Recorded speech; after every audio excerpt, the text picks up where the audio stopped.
So lads, Alyssa Thomas, in what is a annoying but unsurprising situation, has completely exposed Stephanie White, and has completely exposed a lot of the things that, people that are the Stephanie White detractors have said about her. I will always stand by this. The Indiana Fever came into Phoenix thinking this was do or die for their playoff hopes.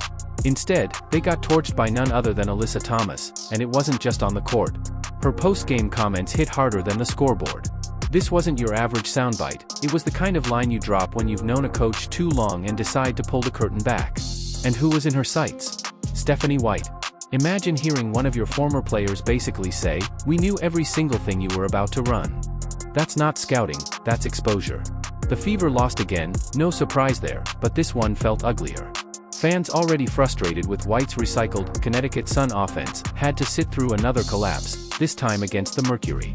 And yes, Caitlin Clark and Sophie Cunningham weren't on the floor. But Alyssa Thomas nailed the real issue. The schemes are broken, and the whole league sees them coming a mile away.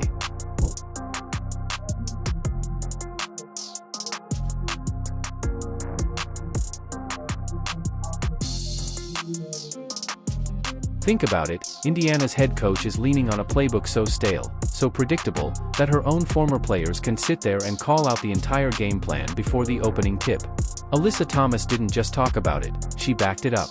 She dropped 23 points, 9 assists, and 9 rebounds, basically a triple-double, while casually letting the world know, yeah, this isn't even difficult. We already know what's coming. And she said it with the swagger of someone flipping through tomorrow's headlines like it's old news.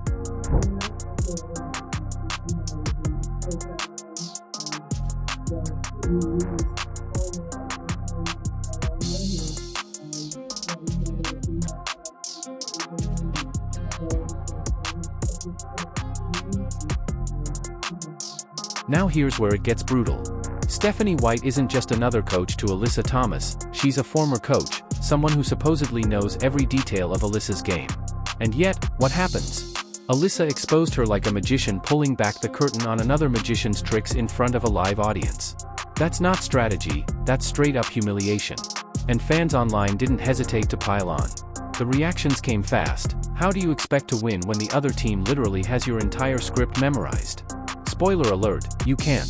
Not when your head coach is running a copy-and-paste offense the league has been dissecting for years. White talked about making adjustments, but where are they? Alyssa Thomas just made it crystal clear, they don't exist. Defense, offense, you guys might have heard it because it's really low. But defense, offense, it's all the same. We know everything they're about. We know everything like they're about to do. And then there's Dana Bonner. Oh yes. Caitlin Clark and Bonner had words and it was glorious. Picture it. Caitlin telling Bonner to take her tall agenda-driven self and walk it down the court. Bonner, who towers over Clark, jawing back, trying to intimidate. But Caitlin doesn't back down. Not 1 inch. That's the kind of moxie Fever fans signed up for. Unfortunately, it's wasted under White's watch, where Clark's firepower is stuck in a system everyone has memorized. Let's be real here. This isn't just about one game. This is about a coach who looks completely out of depth. Stephanie White has managed to win exactly one more game than Christie Sides did last year despite having a much better roster on paper. One more game. Let that sink in. We were sold on White as the upgrade. The steady hand. The one who would take Caitlin Clark, Aaliyah Boston, Kelsey Mitchell, and Lexi Hall to the next level. Instead, the Fever looked like a knockoff version of last year's squad. And the players are visibly frustrated. You don't need a coaching license to see what's happening. Aaliyah Boston, last year's Rookie of the Year, looks lost half the time. She's missing layups. Fans are comparing her struggles to Angel Ree. And that's not even fair to Angel because she's hitting more of hers. When Alyssa Thomas basically says, "We know everything they're about to do," it explains Boston's regression. The defenses know exactly where she's going, exactly how White is going to use her, and they shut it down. Meanwhile, Kelsey Mitchell quietly drops 29 points. Solid numbers, right? But here's the problem. Her points don't feel impactful. They don't shift momentum. They don't close games.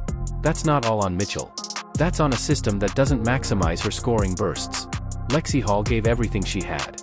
Again proving she's the only player on this team who consistently hits shots when they matter. But one player's hustle can't cover up a broken scheme.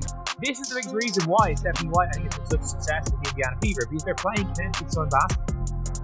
Stephanie White is good at dragging teams down to her level. He might have said, oh, but like, what about the game? And I do think that 1,000,000% Alyssa Thomas. I think Alyssa Thomas is a front runner. She literally set her career high and didn't even go into the press conference because Stephanie White beat her. And the difference is the reason why the Fever won that game had nothing to do with their sets and their offense. It was everything to do with Ari McDonald just going head down straight to the basket. And Nate Tibbetts willing to let Ari McDonald drop 30. And here's where the sarcasm writes itself.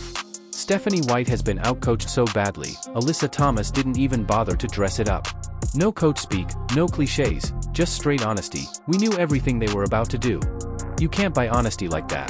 Alyssa didn't just expose White's playbook, she shredded the entire illusion this coaching staff has been hiding behind all season. The Fever are barely hanging on to a playoff spot, losing 6 of their last 10, while the Sparks are 1 game back and the Storm right there with them. Even Chicago fans, yes, Chicago, are laughing at this collapse.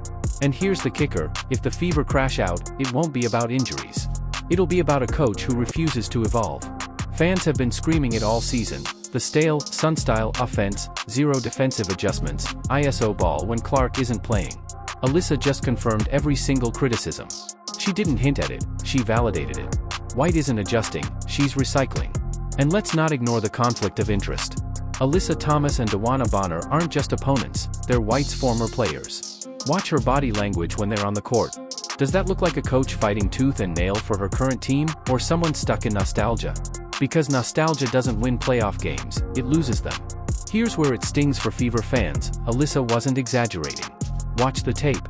The Mercury knew exactly when to double Boston, when to sag off Sims, and when to trap Mitchell.